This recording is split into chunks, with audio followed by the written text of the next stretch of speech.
as opposed to. Hello, we are live. My name is Edie Arndell. I'm hosting the Illinois Green Party podcast, and my guest today is Mr. Joe Harrington. Hi, Joe. How you doing, Edie? Good. Can you tell us a little bit about how you came to the Green Party and anything you want us to know about yourself?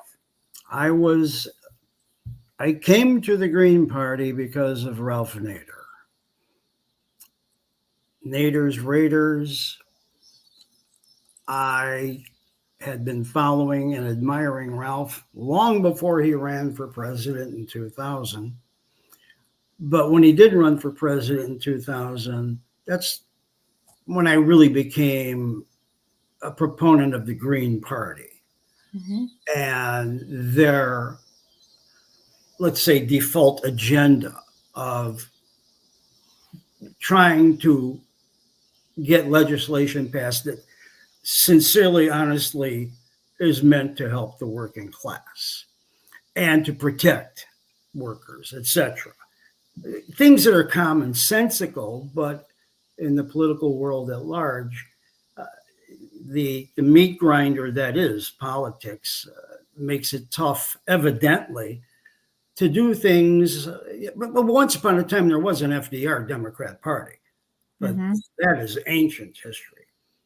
And Ralph Nader, the man who, as a young lawyer out of Harvard, he he put the corporate world on notice that he saw what they were doing to endanger the lives of people with their poorly made automobiles and the lack of protection for the worker in the working place, and many, many, many more things.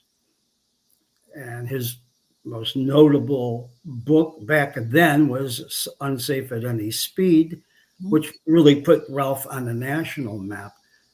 But it was probably not too much into the late 60s when corporate America decided we can't let this guy keep getting the ear of our politicians and passing this kind of legislation.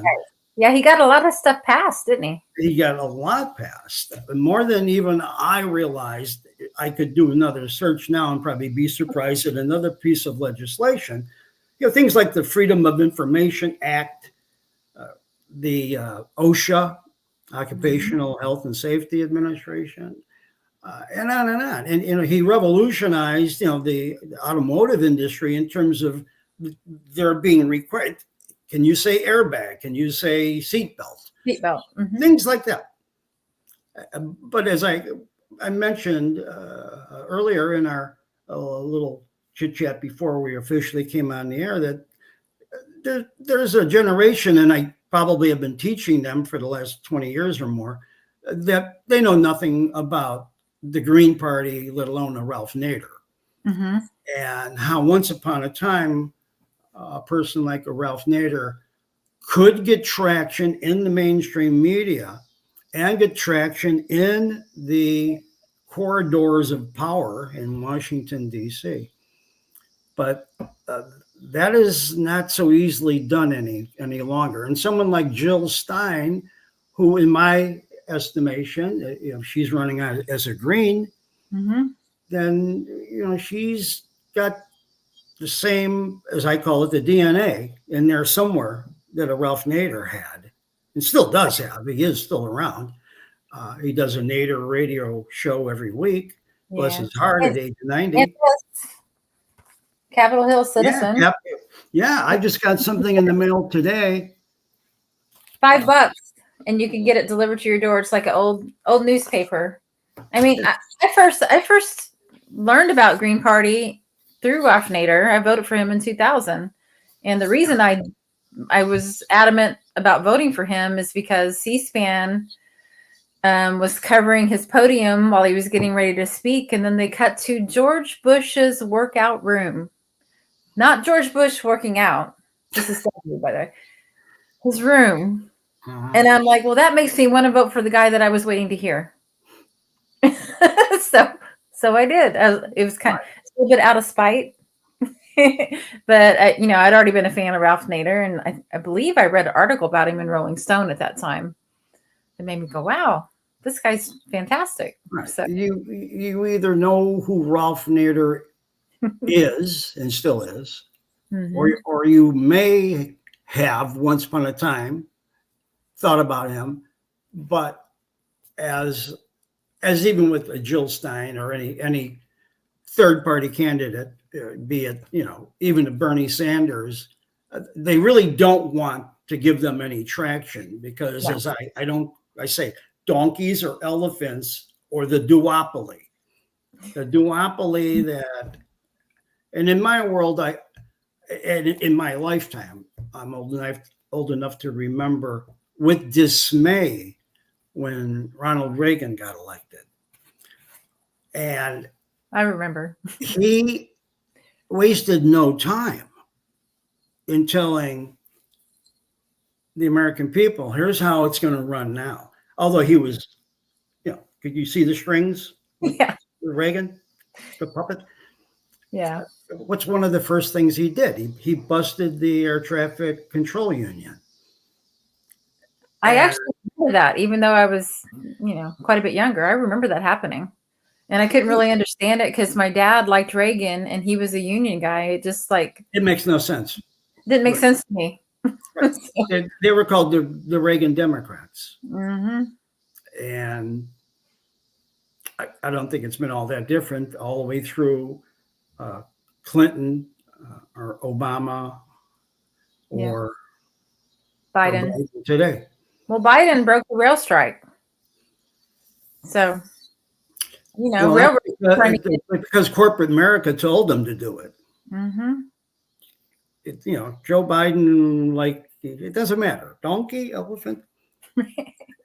They're marinated in corporate money, and not to mention APAC, right? Yeah. Oh, yeah. APAC. Yep. APAC, just in the past couple of years, have figured out a way just to donate directly to campaigns. It's just a free for all anymore. It's legalized bribery at this point. Well, it certainly is. And they're purging the progressives from the Democratic Party. So the Democratic Party is not going to be. It's just going to go all the way right. They're already working on it. Yeah, they're almost completely there. You have in our pre-official podcast discussion, you mentioned you've been advocating and marching and for the right reasons, for good causes, obviously. Yeah. In my world, I like the written word, and I have been for a while, but especially now as someone who's directly involved in terms of Jill Stein's campaign, following her and getting feeds from mostly all social media platforms, but who knows how large that audience is. It may be quite significant. And the idea that the corporate media is, they're not going to give Jill Stein much attention at all unless she can. Maybe I'm being completely naive here, and this is why I donated what I could donate, and could afford to do it. I thought if she can get enough money to buy some airtime on broadcast media, it would only take 2 or 3, maybe even, I don't know, let's say 30 seconds at least. And to get the typical message out that I see her on YouTube and on TikTok and all these other media platforms, social media, that message is waiting to be heard out there. And I keep using the term amplify her voice. I think people are very hungry for it. I think they want it. They just have to, empty their brains of all the propaganda. And a 30-second spot during the debate would be perfect. Oh, yeah. If Jill's listening, 30 seconds during the debate. I have no idea what, in the Super Bowl, famously, a 30-second commercial costs what, $2.5 billion or something. So what does it cost, for Jill to buy it on ABC, NBC, CBS, CNN, or any of it? I'm just saying, if she could just get a couple of them out there, there would be people going, wait, who was that? What did I just hear her say? A 10-second spot would be worth it, I think. Yeah. But I have no idea what that would cost. Yeah. Well, that's part of the reason they're holding back her matching funds. I mean, if you're on her email list, it's incredible the shenanigans that they pull on her. They're trying to sue her off the ballot, the Democratic Party. Yeah. Trying to sue her off the ballot. They're challenging her in Georgia now after she just won her home state of Wisconsin to be on the ballot. Yep. Indiana is the one that made me the most mad. That's my home state. And they gathered 55,000 signatures, and I called to see what happened. They couldn't tell me. Only 25,000 were counted or something. It was just, well, those were the only certified ones. I'm like, well, how does it go from 55 to 25? Where did the 30,000 go? And the lady couldn't answer me. I called like the Board of Elections. I'm like, I want to know what happened. And she said, well, those were the only ones that were certified from all the counties. Yeah, she's having to spend money on legal challenges. And exactly the way, and as I have put it in my short or long form writings, that they're doing the dirty work at the same time for the elephant party. They don't have to worry about a third party because the Democrats are going to make sure there's no third party coming anywhere near a spotlight. Right. Okay. So that's even all the more aggravating. The idea that, and as someone who teaches mass media, understands the media, a lot of people don't realize this, but and any station broadcasting are broadcasting in the public domain. Okay? The public domain. And there are supposedly FCC laws that govern what can be said or equal time, but none of that's enforced anymore. No. We are fighting, we being you, myself, other Greens, or independent critical thinkers, free thinkers, we're fighting a rigged system that is so rigged. It gets more and more rigged with every election. Now we have a certain woman. Now, I would love to see a woman become president, but not just any woman, but the one who is the alternate to the orange agent, whatever you want to call him. No one's voted for her, yet she's running for president.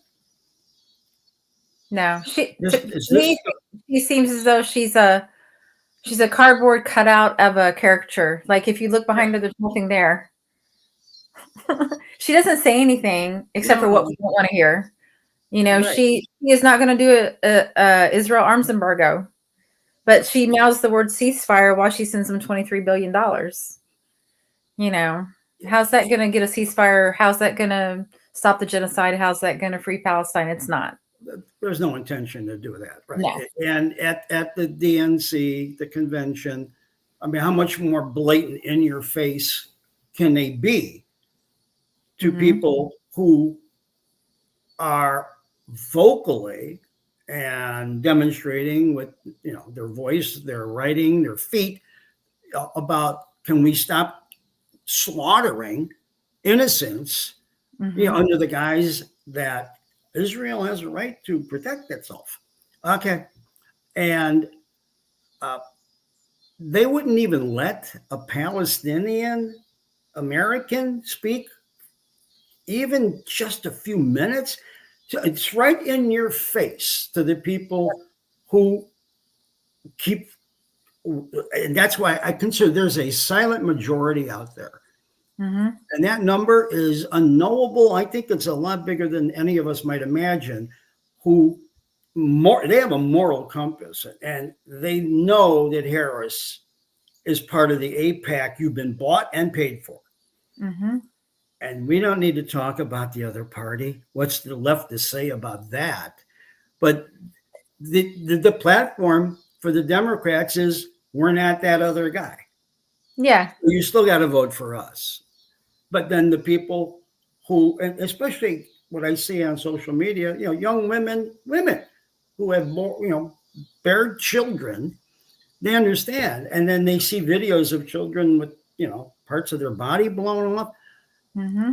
And as I say, I think it's a silent majority, silent in terms of showing up at the ballot box in November. I have no idea. I doubt very much. Can Jill actually pull this off? But this is the most, I think, probable scenario for a third party to almost literally come out of nowhere. If that third party person, to go back to the idea of, can Jill possibly get some airtime? Well, I did a little research, and I mentioned it last time I was on with David. There's 161.4 million people registered.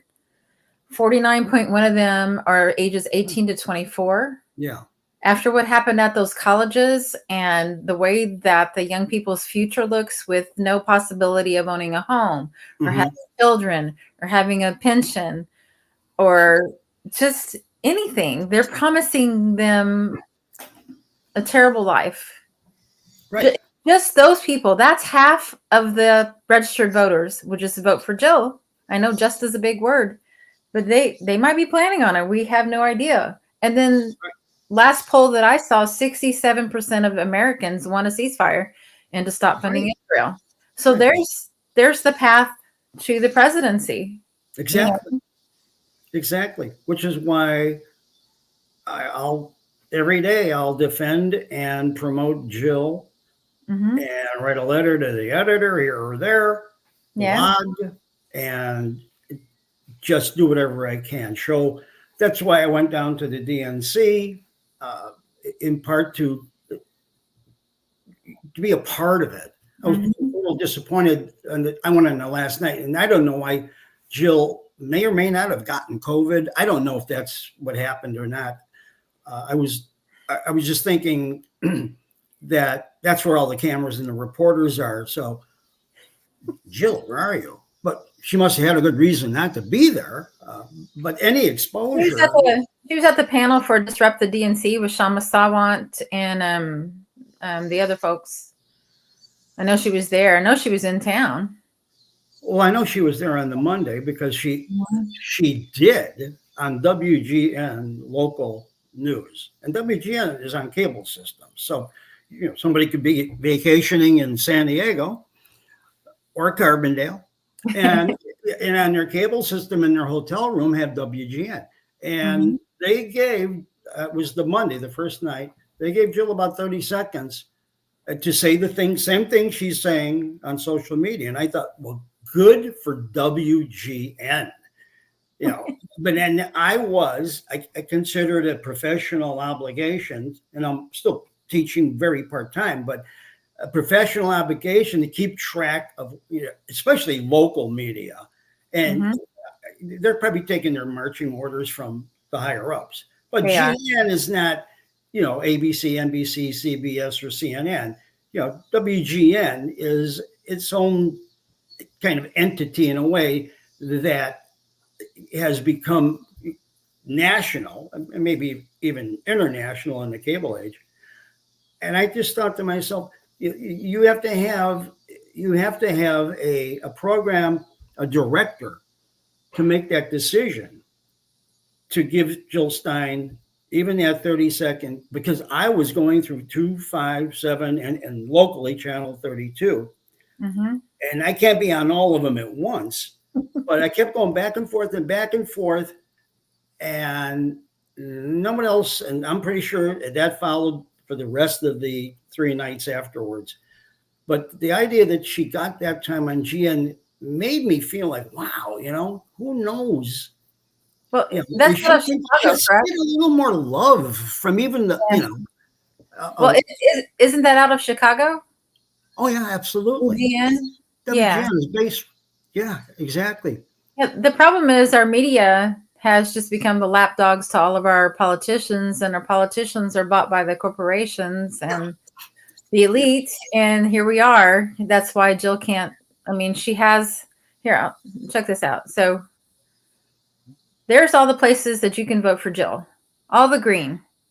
Right. Or write in, as in Illinois. I'll remove the banner real quick so you can see. Greens are on the ballot. Jill is on the ballot. And in the light green, I know in Illinois, because I helped with that.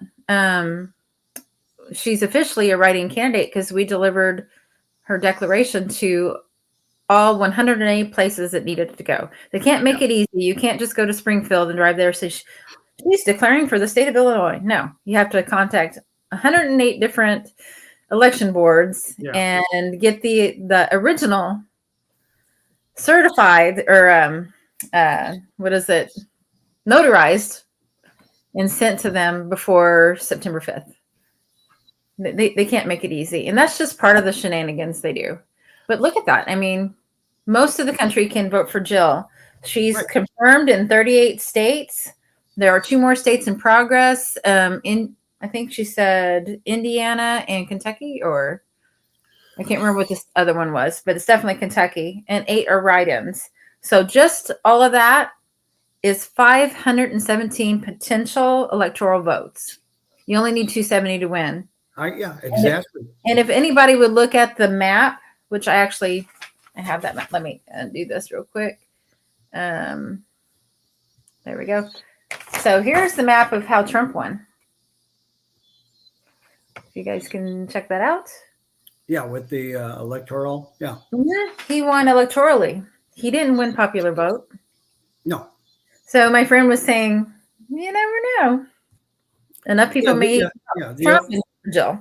Yeah, for once, maybe the outdated electoral college system may come in handy. Yeah. And bare minimum, it'll build our power for the next election. You know, people think Greens aren't running across the country. There's over 100 running across the country. Oh, and sure. What is it, like Green Party election? I have that somewhere. Yeah. Let me see if I can find that. So Green Party US. Have too many notes, but I think it's greenpartyelection.org that you can find out, or just check with your state. Call your election board. Who's running in my state? Tell me the people that are running. I've been, as I said, up and down the ballot, voting Green since 2000. I bailed out on, and my father was a FDR Democrat. And if you don't know history, as I tell anybody, but especially my young students, if you don't know your history, especially 20th century history, because that's even in a Gen Z's life right now, that's in their own family, the 20th century exists in memory from someone in the family. I say, if you don't know history, you don't know anything, because history will tell you why we're at a point in which we are right now. And the way the mainstream media covers these elections these days, they just condense it into sound bites and meaningless rhetorical flourishes that are all style, no substance, really. And I have, not even recently, 10 or more years ago, a local columnist for the Chicago Tribune ran a column that was somehow trying to give cover to Barack Obama regarding, and maybe you, Edie, or Anna, producer, the Clarence Thomas confirmation hearings. Who was the chairman of that confirmation hearing? Joe Biden. Joe Biden, right. What was Clarence Thomas accused of? Sexual assault. By numerous women. Right. Not to mention, he was nominated by H.W. Bush to replace Thurgood Marshall, an icon of civil rights and justice for all. And that was such a cynical nomination, given that Clarence Thomas, nobody knew who he was. He was he was like without portfolio as a jurist. And I remember watching the hearings that night where Anita Hill came out, and I thought, boy, this guy he's meat, okay? And Joe Biden saved that guy's nomination. This is what I harp on when people go, yeah, but the Democrats, see, you can't vote for them. And I go, well, it was Joe Biden who gave us Clarence Thomas, who was the 5-4. He's the 5th vote on Citizens United and other horrendous judgments that now are even on steroids with the 6-3. And Citizens United gave us the legalized bribery that we have in our elections. Yep. Citizens United. Yep. And Joe Biden was clearing the way for him to get, a pass on Tara Reid. That's right. So Joe Biden, Tara Reid. Joe Biden is, he's this wonderful guy, and he gets all this praise, and he's been there fighting for the work. No, he hasn't. Hello, can you say Clarence Thomas? And then even beyond that, many other gaffes by Democratic administrations, which I looked up. In my lifetime, I wrote it down here. In my lifetime, Senator credit card? The Democrats in my lifetime have had the House majority and the Senate majority 21 times in my lifetime. That's from like the mid 50s to present. And 7 times they had the House, the Senate, and the White House. Okay, so what do they do when they have that kind of power? Not much. Obama had a virtual supermajority in the first 2 months of his administration. Yep. He could have shoved down the throats of the Republicans universal health care. But of course he wasn't going to do that. He could have codified Roe v. Wade. He could have done a lot of things. Yeah. He could have done a lot of things. He wanted to get along with the Republicans because, he wanted to make nice. He loved to reach across the aisle. I remember writing one of my blogs, like, what's with the reaching across the aisle, Barack? But as someone who grew up in Cook County, Illinois, I was pretty cynical about his whole. I was a Dennis Kucinich fan, and something about the way he said "and" just bothered me. I don't know. But we do have a question from William Scott Trammell on Facebook. How can Stein get on a stage with Trump and Harris for a debate? You want to take that, or you want me to give a stab at it? How can she get on that debate? Money. Crash party. It's going to take money. How's she going to crash it? I don't know. Are you good at that? Can you hack into and put her like on a split screen, like with me? I think she should do even a 15-second spot during the debate and say how they won't let her in. I think that'd be wonderful. But I'm not into that part of the campaign. So, Yeah, I can write to them and suggest. I mean, if they would release her matching funds, she might be able to do something. Exactly. She's qualified for matching funds, and they won't give it to her for the first time ever because it's over $300,000. That's how terrified they are. Yeah. Of her, as I put it, her voice being amplified. I don't know why legally that stands up, why she has to keep spending her campaign money on legal defenses. Once again, this is our system. It's pretty rigged for the duopoly, but that duopoly can be defeated if people started thinking for themselves. And once again, silent majority. It's Just vote them out. Just vote them out because they do not work for us. All you got to do is look at the money. Every one of them has taken donations from APAC or been challenged by APAC. And if you manage to hang on, your time is numbered. You know, days are numbered. Yeah. You can look that up. You know, it's public information. You know, I've seen it a number of times. You know, how many millions have gone to up and down, Democrat, Republican, and Jill. You can post Open Secrets. That's where I find out most of my stuff. You what? I was asking Anna. Open Secrets. Yeah. Mm-hmm.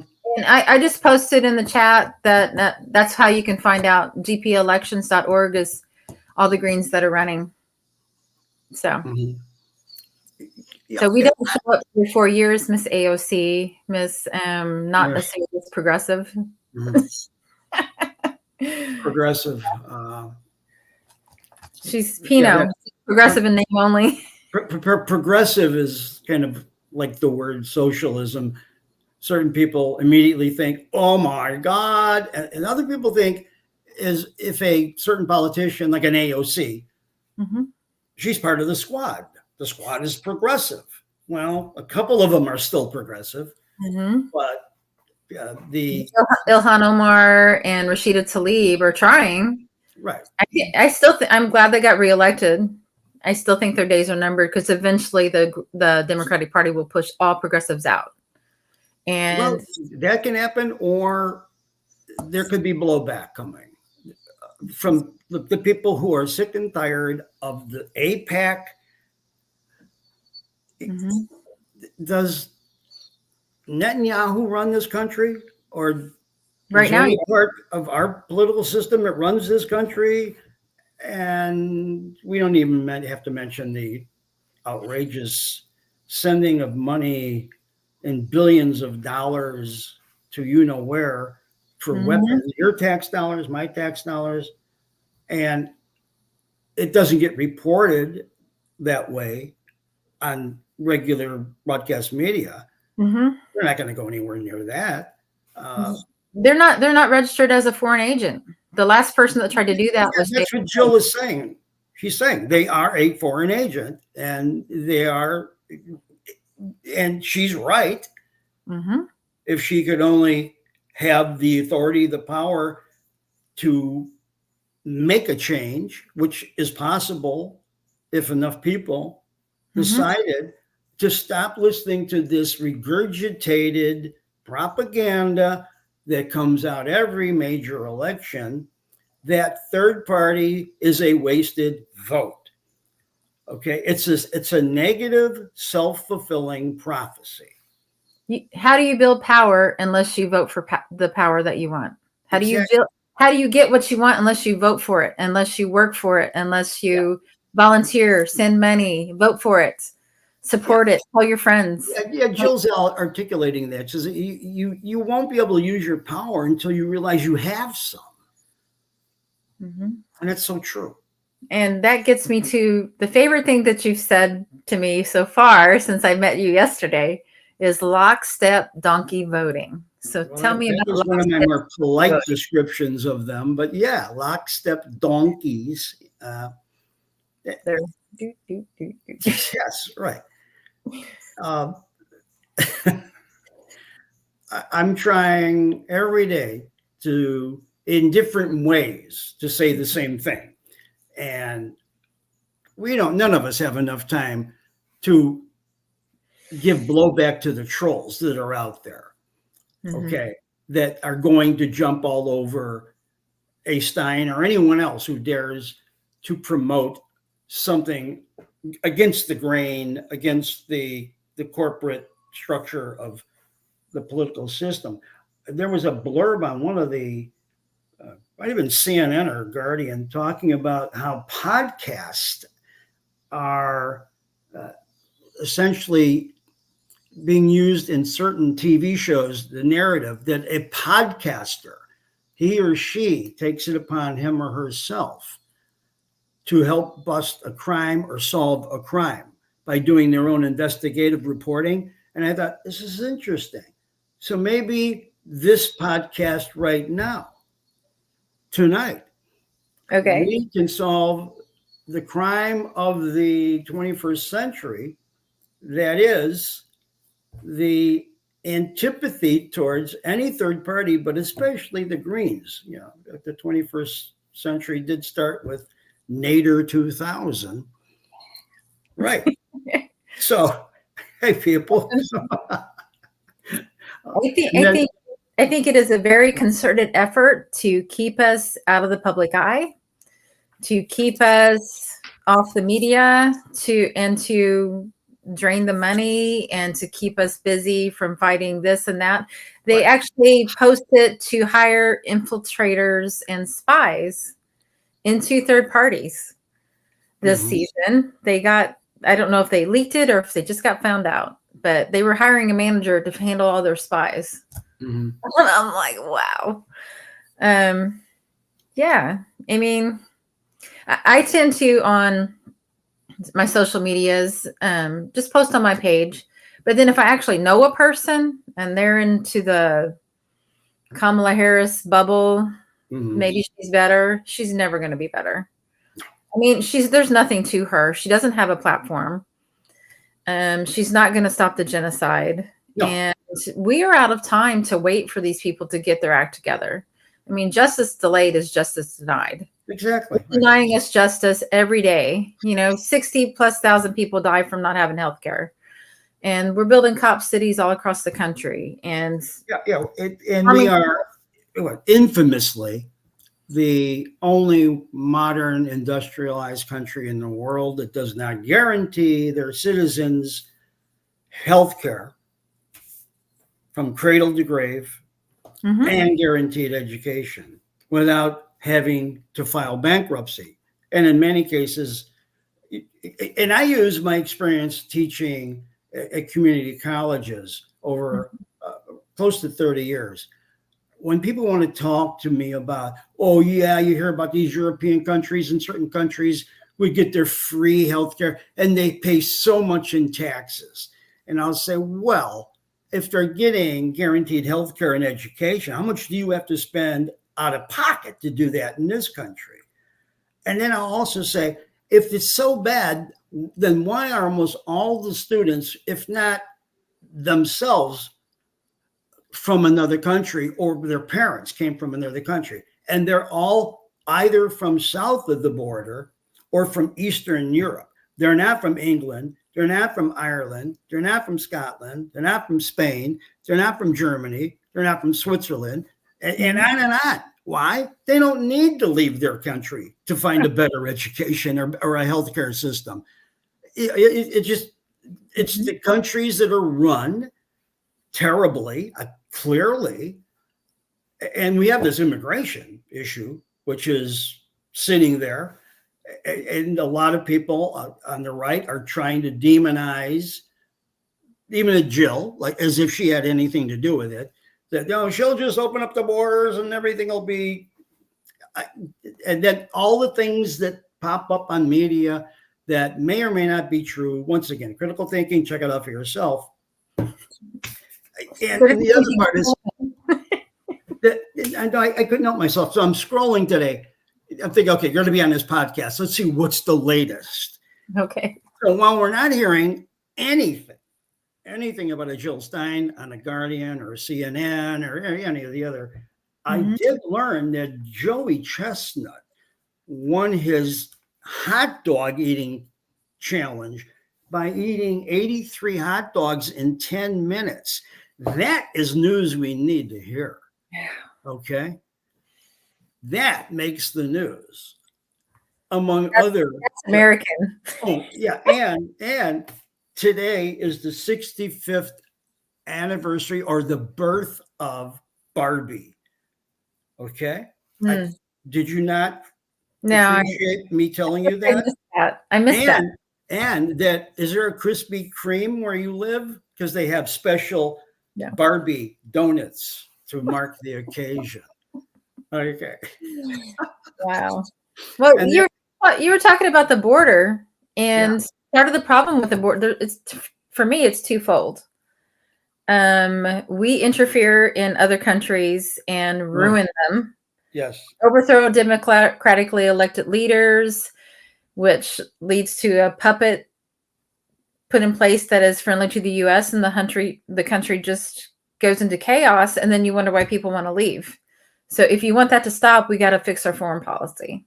Yes. And they have destroyed the system to know who's coming in our country. You know, the judges that are at the border, like the process has just been destroyed. They think they can shut it down or criminalize it to the point that nobody will come in. But desperate people do desperate things.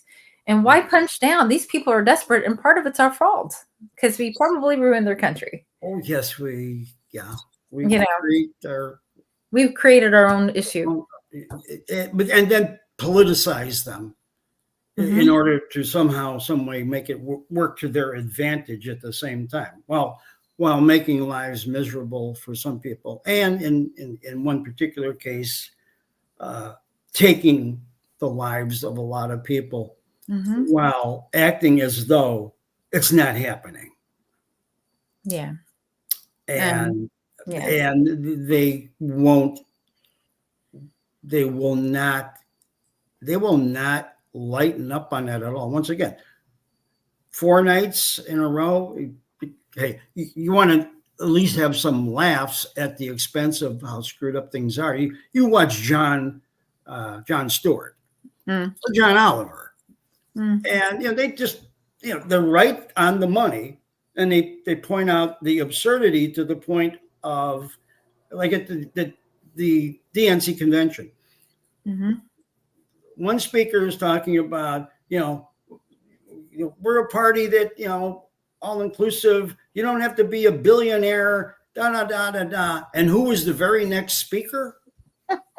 Pritzker, a billionaire. Yeah. The governor of Illinois is the very next speaker. And never mind that he is a billionaire, for those who didn't know it. So the hypocrisy is in your face, and the defiance against so many people who want to see a ceasefire. It's in their face too. We're not going to let anyone even talk about it at the convention. Again, in my world, there's a silent majority that's going to have a lot to say about that. My goodness, less than 2 months now. Yeah. Well, one thing that kind of impressed me was Chris Cuomo was down on the floor of the DNC. That's right. I saw that. Yeah. And he's like, so they're up there saying how they're going to fix skyboxes, money out of politics or whatever, and blah, blah, blah. He goes, all those suites at the top. Yeah. Starting price is $500,000. You don't think that is buying their access to whatever they want? Absolutely. Right. Yeah. Right.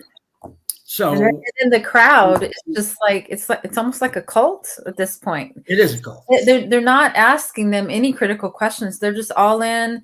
It's like a football game. My team wants to win. These are people's lives, and it's not a game anymore. It never was a game, but yeah. If you want to use the analogy of a football game, then on November 5th, we can fire the coach. Okay. Right. We can fire the coach and all the assistant coaches, bring in our own, and make a better team. How about it? Absolutely. So we got about 16 more minutes. Ask me anything. Before we got on, we were talking about the draft and the selective service. There's legislation to make it automatic. Right. And we were kind of debating what that means. I mean, before you had to actually go do it, now it's automatic. I don't know what they're planning for it. I think they're plotting for World War III, and they just want available bodies. Well, and you had a different opinion. Well, there was a draft in World War II. Okay. And the last war, I call it a conflict, Vietnam. I mean, it took the lives of 59,000 and 10 years worth, and we bail out. And what are the consequences to the average American? Other than if it was your son or daughter who died or was psychologically or physically seriously damaged. And the majority of American people did not have any skin in that game. Most of the people in the military, the average age was 19, and black, brown, and working class white. But the draft, it's always been there. In my world, I joke. I say only if we're going to get invaded from angry Martians or something. But there's this famous quote. I think it's from Einstein. He goes, "I don't know with what weapons World War III will be fought with, but I know that World War IV will be fought with sticks and stones." You don't need a draft to fight a nuclear war. Okay? So I don't know what that's all about, honestly. Someone is just trying to gain some kind of controversy or make it look like, yeah, you got to worry, you got to be afraid. The fear appeal is the greatest of all appeals in persuasion. If you can scare someone enough, you'll get them to jump through hoops on fire when they don't need to even go near that hoop on fire. And it's part of you can't just be ruled by your emotions but the fear appeal sometimes, which is correct, fight or flight, but there's also logical reasoning. The emotional reasoning may betray you or it may help you, but logical reasoning can never harm you. It will make you able to come to conclusions and make decisions that maybe will save you money, time, maybe even your life. You never know. And if you could check, as an educator, in kindergarten, they need to start teaching critical thinking in somehow of a kindergarten kind of little activity. And then, okay, let's sit in a circle now. Let's talk about what you just experienced. Okay. And it's doable. But I don't know, at what level of education does the term critical thinking even become part of a curriculum? I think it should be minimum like 3rd, 4th grade. And I agree. Parents should also teach it. If you're absolutely doing it, your parents should do it. And, allowing military recruiters in the high schools, I think should stop. Oh, yeah. Yeah. I mean, that's how they got my son. They promise them the world. They deliver nothing. They go ruin their lives, possibly take their lives, and they come back and they have nothing. Did your son join Marines? How'd you know? Well, I've seen them on campuses where I've worked. Yeah. Some of them, though, the community activists have gotten on the back of the administrators enough to get them off campus. Military recruiters have no place on a college campus, at least not a public. A high school. They try to get them to do delayed entry. And I'm not saying that serving your country is not honorable. I think it absolutely is. But what I'm saying, what our country is doing with our military is wrong. All right. Well, I hope he did not. It's not service. It's not the servicemen. It's how they're being used that I disagree with. Before I hope your son was never put in a line of fire. But the thing is, if you're going to join the military, you are giving your life to Uncle Sam, and you do what they tell you to do. Yeah. So that's the trade-off. He was deployed in Iraq. Yeah. Yeah. The second Iraq. Let's see. That's right. We went in because there was weapons of mass destruction. Right. I remember that now. That they just couldn't find. Bush was looking for him under the podium. Yeah. While my son was over there, I didn't know if he was okay. Yeah. Yeah. And so many people, just not to mention every major newspaper or electronic media outlet, got right in bed with the military in Gulf War, not even Iraq, Gulf War in 1991 or whatever. Yeah. When Iraq was slant drilling into Kuwait. And of course, this is concerning to the U.S. It's oil. And so we had like a 3-day or 4-day invasion.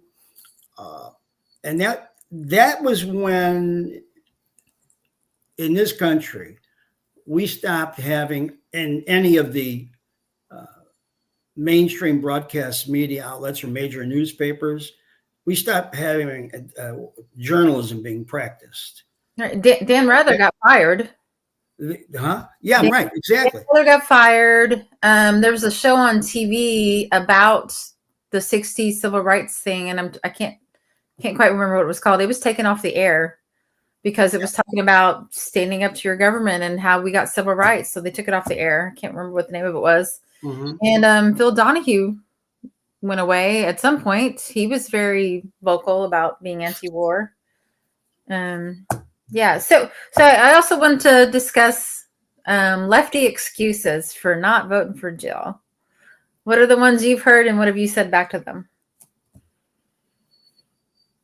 Well, they're probably, as I alluded to a little earlier, they're just regurgitating the mantra that a vote for a third party is a wasted vote. Mm-hmm. Either that, or they are trolls who are being given some kind of compensation for spreading this kind of nonsense. 1992 election. Do you remember the name Ross Perot? Yeah. Okay.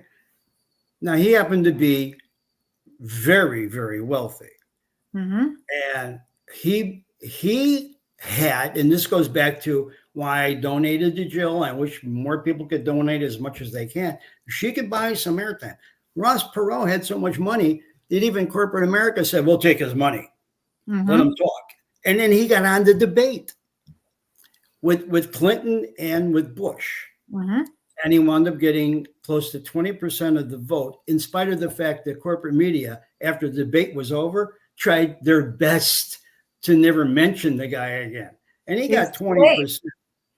So I just say it's a horrible system, mm-hmm. but you pay to play. You can't get around it. And I am so radicalized at times.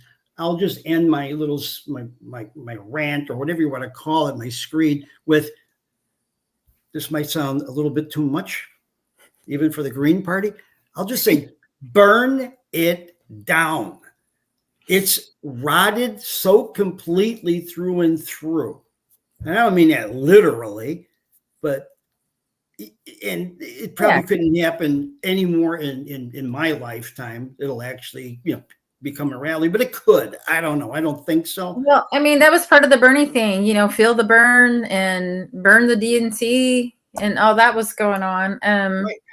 Well, my answer to the lefty excuses that I keep hearing is, I'll be talking to someone that I know that agrees with everything Jill wants to do, loves what she's going to do, but they're so afraid of Trump. They feel like they can't do it because their excuses, because, well, other people won't do it. But then you hear that 100 times. There's 100 people that could be for Jill. Well, so in prophecy.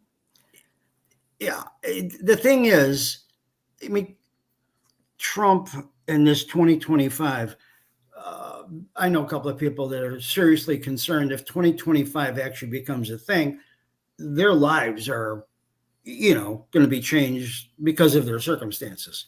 Mm-hmm. Which brings me to one more thing before we run out of time. The mere fact that a Donald Trump is being allowed to run for president again, when and I remember sitting at this same table on January 20th of 2021, mm-hmm. and I was teaching online at the time. We're getting ready for the spring semester, and all of a sudden I'm seeing live, what's this? People charging the Capitol building. And by the time that all played out, it seemed like an open and shut case. Donald Trump was encouraging, and then as further investigation showed clearly, this man tried to overthrow the government to stay in power. So long story short, when Joe Biden got sworn in on January, whatever it was, 20th of 2021, would it have been? Yeah. Why wasn't the first thing that he would do was tell his attorney general to go arrest that guy? And not to mention, and this just came in the mail today from Public Citizen, join our constitutional amendment campaign to overturn the Supreme Court's presidential immunity decision. And Joe Biden has that power right now. It's almost as if they unwittingly thought they were giving Trump a pass, but Biden is not about to use it. He still won't arrest the guy. It's the uniparty. They are protecting each other. The duopoly. Yeah. It is. It's a uniparty. They're two sides of the same coin. Democrats talk about social issues, but they don't follow through. But in terms of the money, they're all bought and paid for again. By the same people. By the same people. Yeah. Right. Yeah, it's like betting in Vegas. Who's going to win this time? I'll put my money over here. Red 23. So we have about 4 minutes left, and my little surprise. Oh no! I can't wait. We're going to try this out. So I'll let you choose. If you had 3 people or websites or places for people to go that you would want to recommend, or 3 wishes. If you had 3 wishes, you can websites or 3 wishes. Yeah, like if you want to recommend some places for people to go check out things that mean a lot to you, like where you get your information or whatever. I think we covered a lot of that. But if you had 3 wishes, what would they be? Oh, wow. Did I put that on my notes somewhere? No, 3 wishes. I snuck one in on you. No, I wish sincerely that enough people will start thinking for themselves and understanding their lives are affected by who gets into office. And beyond that I wish that more people would be more considerate about the planet on which they live in terms of raising a family and making a commitment to keep their children's future secure, because there is no argument to be made anymore about is the climate changing or not. It is for the worse, and if that's not the number one issue, it should be, along with a lot of other things. But if you don't have a planet that can sustain human life, and that's where we're headed.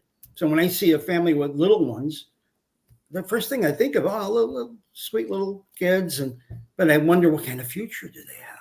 Mm-hmm. So I wish people would, be more considerate of the choices they make that can affect the environment. And I have another wish I have to come up with. Let's see. I wish that boy, I sure do wish the Cubs could win in the World. Oh no, they did win a World Series. I checked that one off already. Okay. I don't know. You give me your. I'll give you my third wish, and you give us. Okay. Okay. I wish that the genocide in Gaza would stop right now, yesterday, and we would have a free Palestine. That's been my wish ever since October 7. Oh, absolutely. Right. I have lots of other things, but that is urgent. It's dire, and it's not stopping with Kamala. It's not stopping with Trump or RFK that abandoned ship and decided to go work for Trump. None of those people. They're all pro-genocide. Jill is anti-genocide, and she's on the ballot. Well, here, yeah, and once again, I'll say it before we run out of time, the silent majority. We live in this age in which who doesn't, even children too small to have one, they walk around with their own video camera. Mm-hmm. So when you say the whole world is watching and seeing with their own eyes, okay, And some people would say, oh, that's edited video, or it's, well, then you check it out yourself. That's called critical thinking, but it's real. And if the donkeys or the elephants want to act as though it doesn't exist, then it's up to you to dismiss them and move in the right direction. Go get on a plane, land in Gaza, and see for yourself then. Because I'm sorry, I believe them. I've met people that have family there. So sorry, it's true. And I think we're out of time. It was such a pleasure meeting you. We'll have to do it again some year. Yeah. After the election. I don't know. There we go. That sounds wonderful. Pencil me in for that. That's a Tuesday. It's Tuesday night at 7. And I'm the host for now. Well, thank you so much, Edie. Thank you. And Anna. It was a pleasure. Bye. Absolutely. Bye-bye.